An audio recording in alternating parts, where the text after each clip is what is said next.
How's it going, everybody? This is Andrew Haggerty for Tea with Andrew again, and I'm not going to lie to you, this is a recording. I had to do this because I'm going to a conference in the beautiful state of Hawaii. Not all heroes wear capes, and I'm on that. I'm taking the one for the team and going out there and trying to learn what I can. So I'm going to try to set up a video with Kent. I know we're going to pre-record one of those as well, but we're going to try to do something while we're both where we're at, because we're both going to be at different conferences, just kind of showing the value of being able to move and do things. But I want to get this done because I want to make sure there's more information out there. And I talked about last week in our recording about how we're going to how it's a great time to buy and how difficult it is because there's still so many offers on property. That being said, I want to make sure we as real estate professionals do a good job of explaining to our clients why some things are still important. Even though the seller may not be willing to pay for it, doesn't mean you shouldn't get it. So I'm going to go into another article here about knowledge is power when it comes to appraisals and inspections. Now, the only time you wouldn't get an appraisal is if you're buying it cash or if you're putting so much money down that the lender does not require an appraisal. But I've pretty much seen most lenders are going to say, no matter what, I want an appraisal. It's just a box they have to check and do. In the bigger cities, maybe it's or different markets, we're seeing differently. But where we are, if there's a lender involved, there's going to be an appraisal. With the low housing supply, though, a lot of times the buyers are doing a thing where they're saying, I don't care whatever the appraisal comes in at, I'm still willing to pay this much money. There is a form for that. I've gone over that. We've done that form. It's extremely important that that form is actually used as the amendment addendum for the amendment or for appraisal. Extremely important form. So make sure you understand how to use it. Make sure you get with your broker and understand how to fill it out, because I've seen some of them filled out extremely poorly and not putting your buyer's best interest in where they need to be because of misunderstanding of what goes where. But that being said, we're going to talk about the appraisal real quick. The appraisal is a critical step for securing a mortgage on your home. Lenders typically require an appraisal to ensure your loan-to-value ratio falls within their underwriting guidelines.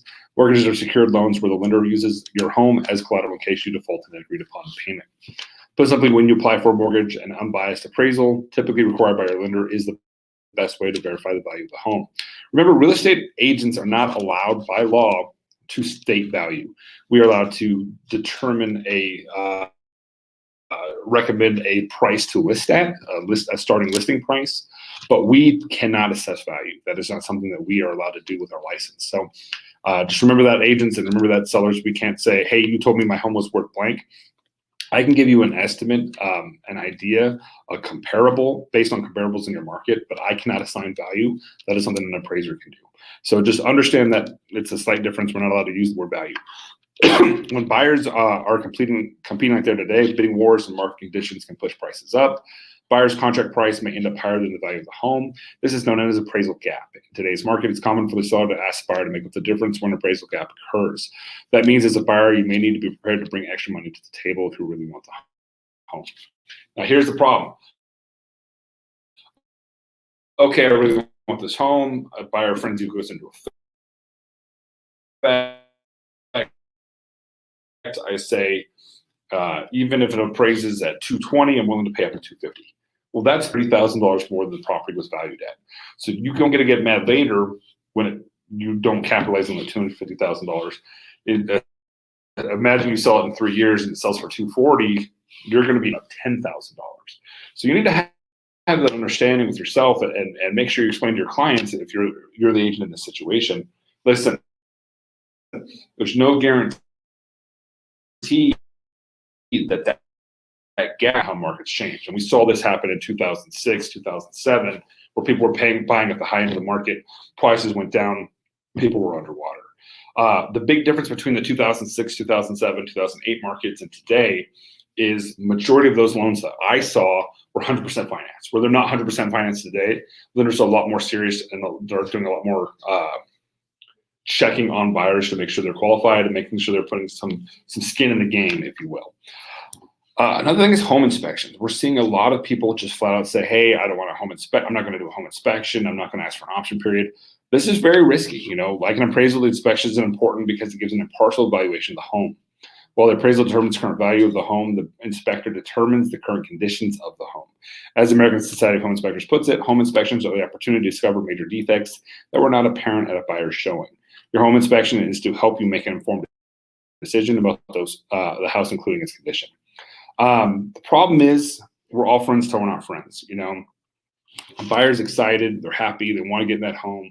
They don't care about the inspection, they don't care about the option period, they just want to get in there and close. Well, now they've closed, now they're in there, and there's an electrical issue, there's a plumbing issue, there's all these little things that they didn't see or notice when they were purchasing the home. And now they're stuck dealing with it. So no longer are they excited to move in, now they're stuck fixing all these little things that they didn't know about.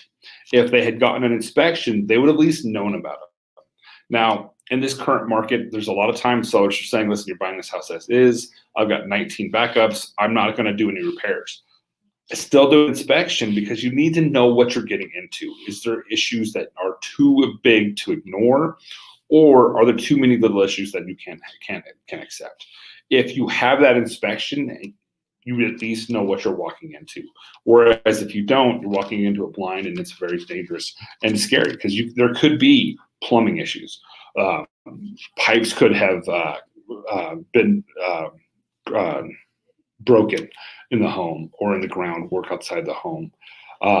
Plumbing issues, fault issues. You just never know what you're walking into. And that is the reason you want to have an inspector go out there and look at it. If there are concerns during the inspection, an aging roof, a malfunctioning HVAC system, or any other questionable items, you have the option to discuss and negotiate any potential issues with the seller. Your real estate advisor can help you navigate the process and negotiate what, if any, repairs need to be made before the sale is finalized. Now, home inspections are critical because they can shed light on challenges you may face as a new homeowner. Without inspections, here sometimes costly issues come as a surprise later on. Remember, even if the seller says, I'm not going to do any repairs, you need to know what you're walking into. Don't buy this house blind. Don't go in there and be like, hey, no, this house is going to be perfect. I'm excited. I'm so ready to move into this house. I don't care what it looks like. You've got to know. If there is a crack in the foundation or an issue with the foundation and you own this home, it could be $80,000, $90,000, $100,000 to fix. You need to know that going into it. Because there's sometimes you're going to say, listen, you know what? It's too big of a deal for me to handle. I'm going to walk away. Now, if it's not, that's fine. If you walk into it saying, hey, it's got some issues, I understand that. It's got the good outweighs the bad, that's fine. And that's your decision to make as the buyer. You don't get to blame anyone for that later because you knew about that. You made that decision on your own. Remember, we as realtors, we're here to offer advice. But at the end of the day, the decision is up to the buyer. Well, they have to decide what they want to do. And they have to, but we as real estate experts have to make sure they have all of the information to make the decision that they can. So I strongly recommend getting a home inspection. I strongly recommend getting an appraisal. Another thing that we're seeing get used less and less and less because of the current market that we're in is a home warranty. Home warranties are a fabulous investment. I have continued to have one for the last 15 years, I want to say. You can renew them, you can do what you need to do. But we're seeing buyers at a much larger percentage not getting home warranties because the seller's no longer offering it. If anything issues come up that first year, it's a service call and it's fixed. And that is a fantastic safety blanket for a buyer or a buyer's agent. I can't tell you how many times the buyers call me, hey, my water heater's leaking. Hey, no problem, man. Remember, we got that home warranty, give them a call, and they call me later saying, hey, man, I just got a brand new water heater for $70 or $80 or whatever the price is. And it's like, thank you so much for that, for making sure I got that. It makes you look good. It makes them happy. It gives everybody a little bit of peace of mind. But because sellers in this market are not needing to offer as much, we're seeing a lot of sellers saying, I'm not paying your home warranty. And so it's just not getting bought. I know a lot of real estate agents out there that will actually pay for the home warranty for their buyers. I think that's cool. Do I think you have to? No. But I think you definitely need to have that conversation with your client and say, listen, this is why it's important. This is why I recommend it. In 1 year, I know I received almost $3,000 from my home warranty company because we had a lot of issues that year. I definitely see a value. If you've got an older air conditioner, strongly recommend it, or heater in those regards. So bottom line, appraisal and inspection are important steps in the home buying process. They protect your best interest as a buyer and by providing unbiased information about the home's value and condition. Work with your trusted real estate advisor so you have expert guiding you throughout the entire process. We see these things come up. We had an issue. One of my agents recently had an issue where they wanted a repair done, but they couldn't be done for a couple weeks. Now the seller agreed to pay for the repair at closing, but it would be done later. We did not recommend this. We said very clearly, listen, I strongly recommend the work get done because at the end of the day, once we've closed, it's over. It's done. There's nothing we can do. They were excited. They were happy. They didn't care. They're willing to do this. We had them sign a letter saying, hey, I understand. This is what I'm getting. There's nothing else I can do. I want to continue to move forward. We can't tell you not to buy a home. You're an adult. At the end of the day, as a buyer. Well, now turns out the repair, there's other things that need to be done on top of the repair. So the buyer's no longer as excited because they're saying, hey, wait a minute. They should cover this entire cost. Our negotiation period's over. It's done. It's closed. It's over. So that's the issue. We said that we strongly recommend waiting. You didn't want to wait. And their answer made sense. They didn't want to wait. They would have to have rented a property. It would have cost a lot of money. So, but now that they have the house, they don't want to make those repairs. You're never going to know what's going to happen tomorrow. Always be prepared. And remember, at the end of the day, treat your business the same way. I treat it as a very simple process. I'm not perfect. I can agree with that. If you don't believe me, ask my wife. She will tell you the same. I promise you. But every day I go to work, I work to make sure I can go home, look my kids in the eye, look myself in the mirror, and say I did the best I could with the information I had at the time. Will there be more mistakes made? Absolutely. Will there be problems that we have to fix? 100%. But we can still do what we can with what we have. And as long as we can pull that off, we're good. With that, guys, that's pretty much all I've got today. Again, I don't want to make it crazy long, but just some stuff I'm seeing, some stuff that's moving around out there. And I'm worried of so many buyers not getting inspections. I'm worried with so many buyers not getting home warranties because they don't care today. Today it's a cost that I'm saving. Tomorrow they're going to say, hey, I need a new air conditioner, and if I'd have bought this, I would have saved $3,000, $4,000, $5,000, $6,000. But now I have to pay it myself. Why didn't you tell me? Well, I did tell you. Well, you didn't tell me enough. Like I said, we're all friends until we're not friends. So make sure you do your due diligence. Talk to your clients.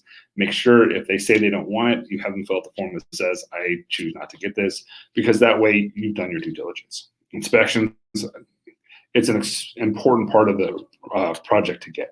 You want to make sure what you're walking into. Now, does that mean they're going to fix everything in your inspection report? No. They weren't going to do that 10 years ago. I've seen deals bomb because both sides were ridiculous. I've seen buyers come in and say, I want you to fix everything. That's ridiculous. It's not going to happen. It's not a brand new home. I've seen sellers come in and say, I'm not going to fix anything. If it's electrical issues that should be fixed and they're not crazy expensive, if there's plumbing issues that need to be fixed, not crazy expensive, there's nothing that says you can't fix certain things, but there's nothing that says you have to. And that's the whole thing. This is a negotiation. What are we going to do? What are we not going to do? What can you live with as a buyer? What are you willing to pay for as a seller? And the whole point is let's negotiate. I want everybody to be grumbly satisfied when it's all said and done. I don't want to win. I don't want to win and a winner and a loser. I want everybody to win. And that means everybody has to lose a little.